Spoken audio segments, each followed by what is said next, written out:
WWE, according to fans, has profited immensely since his takeover.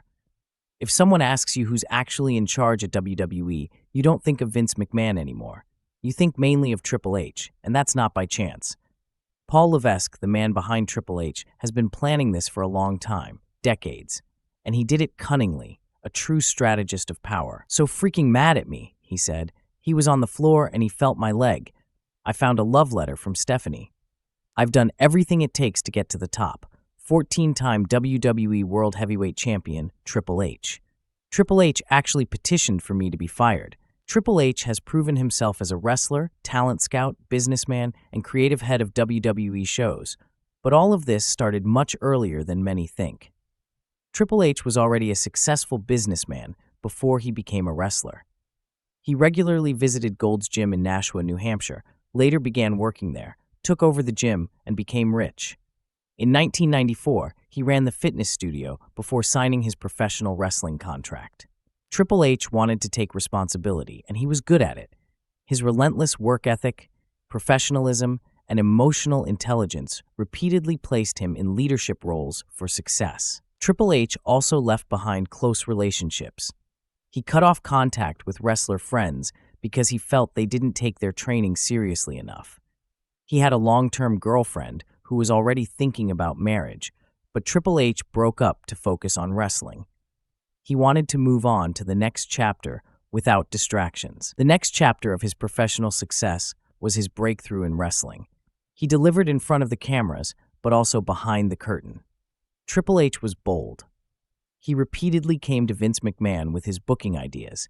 He did it so cleverly that Vince entrusted him with creative responsibility as early as 1997. He worked with Vince McMahon and Vince Russo on key ideas for the Attitude Era. Without Triple H, this wrestling boom period would have been very different. Segments like the DX Invasion on Nitro were his idea. Furthermore, he scouted talents early on. When he saw the impressive Chyna, for example, in a gym in 1996, he was impressed by her looks. He persuaded Vince to sign her. At the same time, he also started a romantic relationship with Chyna. 1997, Montreal Screwjob. Bret Hart is cheated out of his title by Vince McMahon and Shawn Michaels. Paul and Shawn were best friends, and it is assumed that Triple H knew exactly what was going on. Bret's wife, Julie, confronts him afterward. "You guys knew it. Swear to God, knew it from the very beginning. Just forever, Sunday Hunter. What goes around comes around." Although Triple H shamefully insists that he had nothing to do with the cheating, it was later proven that he had lied. He was even the one who first suggested the idea.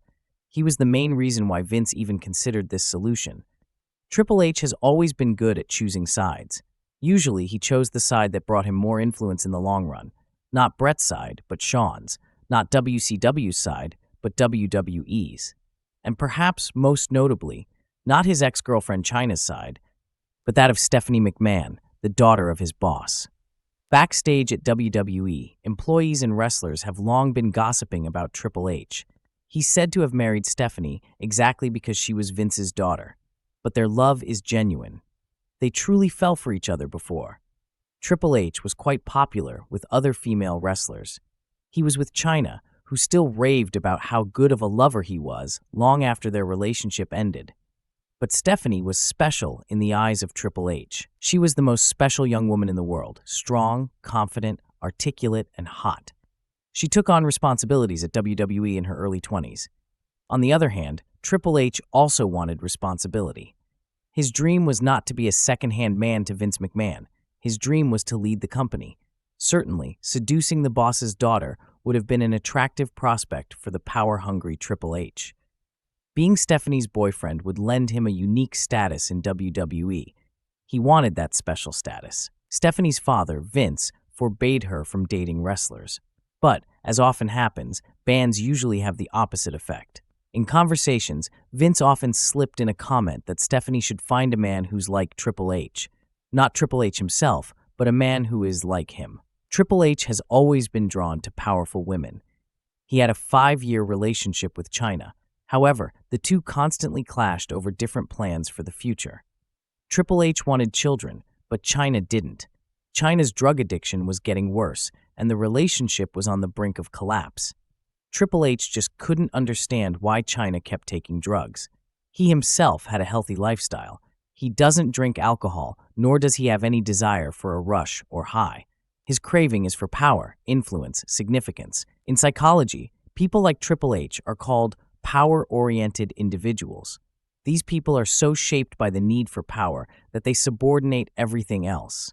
Research suggests that these individuals are less prone to risky behaviors like alcohol or drug abuse because they want to avoid jeopardizing their success and influence. Vince McMahon is also a power-oriented person, characterized by an authoritarian personality type: dominance, ambition, competitiveness, self-confidence, low tolerance for uncertainty and risk, all qualities we find in Triple H. Triple H was still with China when he fell in love with Stephanie. They had a good rapport. Stephanie fell for Triple H because he was very self-assured and charming. He reminded her of her father, an absolute workhorse. Business was his #1 priority. They just got along very well. When they were booked into a joint love storyline, things took off. Triple H flirted with her in a very special way. At a WWE event, Triple H had a match and Stephanie was at ringside. He was outside the ring, crawling around. He felt her leg. "That's definitely flirtation," she later said. For a year, Triple H juggled 2 relationships at the same time, still with China, but secretly meeting Stephanie. Eventually, China found a note from Stephanie in Triple H's wallet. "I found a love letter from Stephanie. It had dated a year back." When China found out, she was devastated, especially because it was with the boss's daughter. For China, the whole world fell apart. Jim Ross said she never recovered from this heartbreak. They got into a heated argument. "I know something's going on. Don't tell me something's not going on." China swiped his hand. Triple H swiped hers. It was at that point she knew she had to leave. Backstage, China began spreading dirty rumors about Triple H. Soon, everyone knew he had cheated on her. Even at media events, Triple H was asked about it. "You know, you kind of partway got back together and you weren't cheating, you're saying," he was asked. "Yeah, I don't see things the same way she does. She always sees it that way." This sparked a power struggle. Vince McMahon was annoyed by the whole relationship drama, especially because his daughter was involved. He had a serious talk with Stephanie and made it clear, "You have to stop dating Triple H." Their love affair was forbidden by Father Vince, but like Romeo and Juliet, their love persevered. They came back together again, and if it was meant to be, it was meant to be. Stephanie and Triple H had grown pretty good at keeping their secret dating life on the hush. Even his relationship with China, Triple H managed to keep secret for a while. He was used to it. Stephanie and Triple H continued to meet. He always gave Stephanie his hotel room number over the phone. Soon, his lover would knock, usually in the middle of the night, so that wrestler colleagues wouldn't notice. Meanwhile, China and Stephanie were spreading nasty rumors about each other backstage. Stephanie complained to her father about China's drug addiction and disparaged her publicly. In 2001, WWE parted ways with China. Stephanie was relieved when she was finally gone. Until her death, China claimed Vince had kicked her out because of the relationship drama, because of the rumors Stephanie spread about her. Part of the truth, however, is that her contract expired, and it was her choice not to resign at a slightly lower salary.